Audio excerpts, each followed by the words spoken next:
Hello दोस्तों, नमस्कार। मैं रवि विश्वकर्मा। स्वागत है आपके अपने यूट्यूब चैनल गर्व स्टडी पॉइंट में। तो मित्रों, आज जय प्रक्रम का एक अगला टॉपिक रह गया था, उत्सर्जन तंत्र। हाई स्कूल में एक चैप्टर है बायोलॉजी में, जय प्रक्रम। उसका ये 4 प्रक्रम बताए थे, श्वसन, पाचन और परिसंचरण तथा उत्सर्जन। लास्ट बताया उत्सर्जन तंत्र। तो उत्सर्जन तंत्र के बारे में कुछ मुख्य पॉइंट है हमने लिख दिए हैं, उसको बहुत जल्दी समझने का प्रयास करते हैं। तो उत्सर्जन का मतलब होता है कि शरीर के अंदर निर्मित अनावश्यक तथा हानिकारक पदार्थों को बाहर निकालना उत्सर्जन कहलाता है। अर्थात शरीर के अंदर जितनी बायोलॉजिकल प्रोसेस होती है, जैविक क्रियाएं होती है, उसके फलस्वरूप हानिकारक पदार्थ बनते हैं, तो उनको बाहर निकालना उत्सर्जन कहलाता है। और जो उत्सर्जन में पदार्थ निकलते हैं वो उत्सर्जी पदार्थ कहलाते हैं। जो हानिकारक पदार्थ बनते हैं वो उत्सर्जी पदार्थ कहलाते हैं। जैसे पसीना है, उत्सर्जी पदार्थ है। यूरिन, पेशाब निकालना उत्सर्जी पदार्थ। ये सब शरीर के अंदर जैविक क्रियाओं से निर्मित होते हैं। तो कुछ है उत्सर्जी पदार्थ, उत्सर्जी अंग। मानव में जो मुख्य उत्सर्जी अंग है वो 5 होते हैं। स्किन यानी कि त्वचा, और यकृत, फेफड़ा, बड़ी आंत और गुर्दा। गुर्दा को ही किडनी या वृक्क कहते हैं। किडनी, वृक्क या गुर्दा। गुर्दा उर्दू शब्द है, वृक्क हिंदी शब्द है, इसी को कहते हैं। तो त्वचा से निकलता है पसीना। इसी के माध्यम से अनावश्यक थोड़ा नमक वगैरह निकल जाता है। जैसे कि पसीना में कपड़े जैसे पसीने में गीले हो जाते हैं, सूखने पर सफ़ेद सफ़ेद आ जाता है, तो नमक होता है। पसीने में जाते नमक होता है। फेफड़ा है कि प्रेशर उत्पन्न करता है, बलगम निकलता है। जैसे सुबह सुबह खांसते हैं बुजुर्ग लोग, तेजी से खांसते हो तो बहुत तेजी बलगम निकालते हैं, तो फेफड़ा एक प्रेशर उत्पन्न करता है बलगम निकालने के लिए। तो यकृत से अमोनिया, यूरिया वगैरह, अमोनिया को यूरिया में कन्वर्ट करता है यकृत। बड़ी आंत से मल, जो पाचन के फलस्वरूप जो अनावश्यक बिना पचा हुआ पदार्थ बड़ी आंत पहुँचता है, पाचन तंत्र बताए थे, तो वो जीवाणुओं के द्वारा कायल अर्थात मल में परिवर्तित कर दिया जाता है। तो बड़ी आंत मल का निर्माण करता है, फिर एनस गुदा द्वारा बाहर निकाल दिया जाता है। और लास्ट में गुर्दा, वृक्क, ये मानव शरीर का मुख्य उत्सर्जी अंग है, जिसे कहते हैं किडनी। तो अब किडनी की संरचना रफ डायग्राम बना दिया। किडनी कितनी होती है?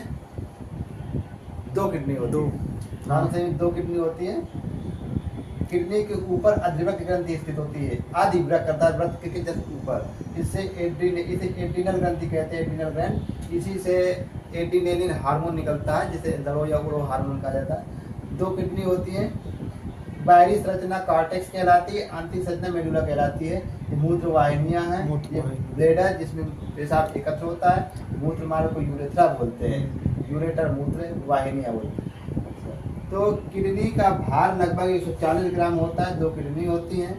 किडनी की इकाई वृक्काणु, इसी को नेफ्रॉन कहते हैं। किडनी जिससे मिलकर के बनी होती है। एक संरचना होती है किडनी की सेम के बीच के आकार की। सेम देखिए, हाई सेमी, हाँ, बीन जिसे बी है, उसके आकार की होती है। 2 किडनी होती है। 140 ग्राम वजन होता है एक किडनी का। तो इसकी संरचनात्मक और कार्यात्मक इकाई होती है, फंक्शनल और structural unit of kidney is a nephron. Nephron को संरचनात्मक और क्रियात्मक इकाई कहा जाता है किडनी वृक्क की। तो वृक्क की संख्या लगभग 8 लाख तक। 8 लाख। जैसे फेफड़े में कूपिकाएं थी, जो फेफड़े की संरचनात्मक कार्यात्मक इकाई कहलाती थी, कूपिकाएं। उसी प्रकार किडनी में ये वृक्काणु है, इसी को नेफ्रॉन कहते हैं, संरचनात्मक और कार्यात्मक इकाई। इनकी बहुत अधिक संख्या होती है। एक वृक्काणु की संरचना जब जूम करके माइक्रोस्कोप से देखा गया तो इस तरह दिखाई दिया। ऊपर होता है ग्लोमेरुलस, जिसे केश का गुच्छ कहते हैं। फिर बोमेन संपुट, ये होता है हेमने लूप, एक यू आकार की नली, संग्राहक नली, जिसमें एकत्र होता है संग्राहक। सभी ये नलियाँ, इकाई नली यही संग्राहक नली का मतलब ये बहुत सी लाखों की संख्या में जो वृक्काणु होते हैं, सब ये एक संग्राहक नली से जुड़ी होती हैं। सभी से यूरिन छन करके आता है, इधर एकत्र होकर मूत्राशय में पहुंचता है। एक नली से मूत्राशय पहुंचता है। मूत्राशय में एकत्र लगभग आधा लीटर तक एकत्र हो सकता है मूत्राशय में। फिर यूरेथ्रा मूत्रमार्ग द्वारा बाहर निकाल दिया जाता है। ठीक। तो किडनी का जो मुख्य कार्य होता है रक्त का छानना। क्या करना? रक्त का छानना एक किडनी का मुख्य कार्य होता है। रक्त को शुद्ध करना नहीं, छानना। शुद्ध तो होता है फेफड़े में। जब ऑक्सीजन परिसंचरण तंत्र पड़े थे, ऑक्सीजन लेने के लिए फेफड़े में जाता था। तो रक्त को छानना क्यों? क्योंकि जैविक क्रियाओं के फलस्वरूप अनावश्यक पदार्थ मिल जाते हैं, तो उसको छानना। सबसे पहले केशिका कुछ होता है जिसे ग्लोमेरुलस कहते हैं।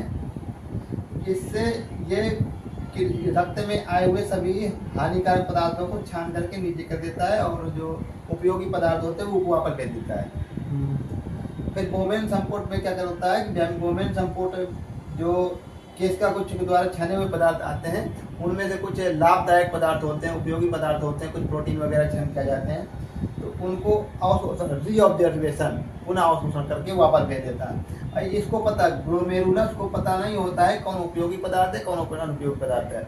इससे जितने पदार्थ छन गए तो छन के नीचे आ जाते हैं। ये जो बोमेन संपुट अर्ध गोले के आकार का कटोरे के आकार की संरचना है, ये बोमेन संपुट कहलाती है।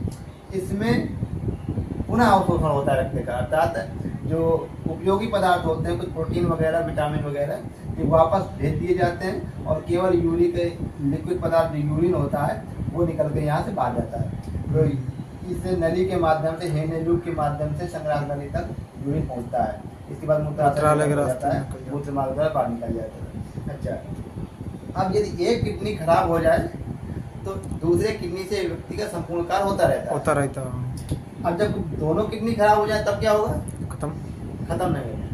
दोनों किडनी फेल हो जाने पर अस्पतालों में एक प्रक्रिया होती है डायलिसिस की। क्या? डायलिसिस को हिंदी में अपवहन कहते हैं। एक मशीन होती है, उस रोगी को लेटा दिया जाता है और एक नली से रक्त निकलता है, मशीन में जाता है, दूसरी नली से जो शरीर में प्रवेश करता है। अच्छा। तो जो किडनी का कार्य होता है हानिकारक पदार्थों को छान कर बाहर निकलना, वो कार्य मशीन के द्वारा किया जाता है। रक्त निकलता जाएगा एक नली से, मशीन में जाएगा, मशीन से हानिकारक पदार्थ और लिक्विड वगैरह यूरिन वगैरह सब निकल करके एक अलग हो जाएगा। जो शुद्ध रक्त होगा, रक्त दूसरी नली के माध्यम शरीर में चलता जाएगा। अपवहन डायलिसिस कहते हैं, किसी की दोनों किडनी फेल हो जाती है। अब इसके लिए एक और उपाय किडनी ट्रांसप्लांटेशन अस्पताल में होता है, किडनी के प्रत्यारोपण ट्रांसफर। तो कोई स्वस्थ व्यक्ति जिसकी दोनों किडनियां सही हैं तो एक दान कर सकता है, दे कर सकता है। तो करते भी है लोग। हाँ, करते हैं। तो कोई फैमिली का भाई बहन माँ बाप, तो कोई भी ये अदर व्यक्ति जिसकी दोनों किडनियां सही हैं एक किडनी दान कर सकता है। अच्छा, ये किडनी का ट्रांसप्लांटेशन अकॉर्डिंग टू डॉक्टर 48 घंटे के अंदर होना चाहिए। किडनी निकालने के बाद 48 घंटे के अंदर ट्रांसप्लांटेशन होना चाहिए। उससे बाद हुआ तो उससे बाद हुआ। हाँ, फिर किडनी की जो ये नेफ्रॉन वगैरह हैं इसके छिद्र बंद हो जाते हैं, फिर कार्य करना बंद कर देते हैं। जब किसी डेड बॉडी से किडनी निकाला जाता है तो किडनी निकालने के बाद उसको 48 घंटे के अंदर किसी दूसरे में ट्रांसप्लांट कर देना चाहिए। मृत्यु के बाद शरीर के बहुत से अंग कुछ समय तक जीवित रहते हैं, कार्य करते रहते हैं, सबके अलग अलग टाइमिंग होती है। किडनी का ट्रांसप्लांटेशन 48 घंटे तक। अच्छा, किडनी की बीमारी जो मुख्य बीमारी है पथरी, नाम सुना होगा? पथरी जिसे स्टोन बोलते हैं, कैल्शियम ऑक्जेलेट की बनी होती है। कैल्शियम ऑक्जेलेट अर्थात ये बहुत कठोर पदार्थ हो जाता है। कैल्शियम वैसे ही कठोर पाया जाता है, कैल्शियम कठोर पदार्थ होता है। तो कैल्शियम ऑक्जेलेट पथरी बनी होती है किडनी की। यूरेनिया एक बीमारी होती है जिसमें अमोनिया की मात्रा बढ़ जाती है। अमोनिया। गठिया एक बीमारी होती है, सुना ही होगा, जोड़ों में दर्द होता है। जोड़ों में दर्द, कमर में। जोड़ों में दर्द इसलिए ज्यादा बुढ़ापे में होता है क्योंकि जहाँ जहाँ जोड़ होते हैं उधर एक साइनोवियल लिक्विड पाया जाता है, साइनोवियल द्रव। जॉइंटेड जगह जैसे जी, जितने जगह जोड़ हैं हर जगह, क्योंकि जोड़ों से क्या है कि हाथ पैर जितना भी मुड़ते हैं, इधर उधर घूमते हैं, तो घूमने के लिए कुछ चिकनाहट चाहिए। जैसे कि कोई दरवाजा है बंद करने के लिए बहुत ग्रीस लगाते समय, ग्रीस। हाँ, तो एक तरीके जो साइनोवियल द्रव होता है वो ग्रीस का कार्य करता है। अब उम्र बढ़ने के साथ साथ ये साइनोवियल द्रव घटता जाता है, साइनोवियल द्रव की मात्रा कम हो जाती है और यूरिक एसिड की मात्रा बढ़ जाती है। यूरिक एसिड की मात्रा बढ़ जाती है तो वो बहुत कठोर हो जाता है जहाँ जहाँ ज्वाइंट होते हैं, तो इसलिए फिर दर्द होने लगता है उधर। बुजुर्ग व्यक्तियों में ज़्यादा ऐसा होता है, बैठेंगे तो बड़े सहारे से बैठेंगे, फिर उठेंगे तो सहारे से उठेंगे धीरे धीरे, क्योंकि उनकी हड्डियों में दर्द होता है। साइनोवियल द्रव अर्थात ग्रीस मान लो खत्म हो गई है, नहीं सूख गया एक तरीके का, यूरिक एसिड की ज़्यादा हो गई मात्रा। ठीक, अब कुछ यूरिन में जो मात्रा पाई जाती है, यूरिन यानी पेशाब में जल सबसे अधिक मात्रा जल की होती है 95%, यूरिया 2%, यूरिया अन्य पदार्थ होते हैं 3%, खनिज पदार्थ कुछ होते हैं। और यूरिया में यूरिन पेशाब में जो गंध आती है वो अमोनिया के कारण आती है। अमोनिया अमोनिया और यूरिया, अर्थात अमोनिया को यूरिया में बदलने का कार्य करता है यकृत, लीवर। ठीक, अब जब यूरिया कुछ समय तक एकत्र रहेगा तो पुनः अमोनिया में ही बदल जाती है 2-4 घंटे बाद। इसलिए यूरिया जैसे खुले में होते हैं तो कुछ समय बाद गंध आने लगती है। ताजे पेशाब में गंध नहीं होती है, कुछ समय बाद उसे गंध आती है। क्यों? क्योंकि यूरिया का पुनः अमोनिया में कन्वर्ट हो जाता है, अमोनिया बदल जाती है, इस कारण गंध आती है। और पीएच मान 4.5 होता है, लगभग 4.5 या 4.5 ही होता है। पीला रंग होता है, यदि कभी कभी यूरिन का रंग, मूत्र का रंग पीला होता है, वो यूरोक्रोम के कारण होता है। दवा नहीं, यूरोक्रोम एक वर्णक है, रंगीला पदार्थ है, जिसके कारण मूत्र का रंग पीला होता है। और जिस किसी द्रव का पदार्थ 7 से कम होता है उसका स्वभाव अम्लीय होता है, तो जाहिर सी बात जब 4.5 तो मूत्र का स्वभाव अम्लीय होगा। कैसा होता है? अम्लीय। जिनका पीएच मान 7 से कम होता है लिक्विड का, तो थोड़ा स्वभाव अम्लीय होता है। ये हुई कुछ एक उत्सर्जन तंत्र से बातें। मानव उत्सर्जन तंत्र, मुख्य अंग किडनी हो गया, और इसमें हाई स्कूल में ये सब कितना ही संरचना है। इसके बाद उसमें पादप के बारे में पढ़ना होता है, पादप में उत्सर्जन तंत्र, जितने भी जैव प्रक्रम है तो जंतुओं में भी पादप में दोनों पढ़ने होते हैं। तो आज के लिए बस इतना ही, हम मिलते हैं किसी अगले वीडियो में। बहुत बहुत धन्यवाद। वीडियो अच्छी लगी हो तो लाइक, सब्सक्राइब, शेयर करते रहिए, ऐसे ही सपोर्ट बनाए रखिए। बहुत बहुत धन्यवाद।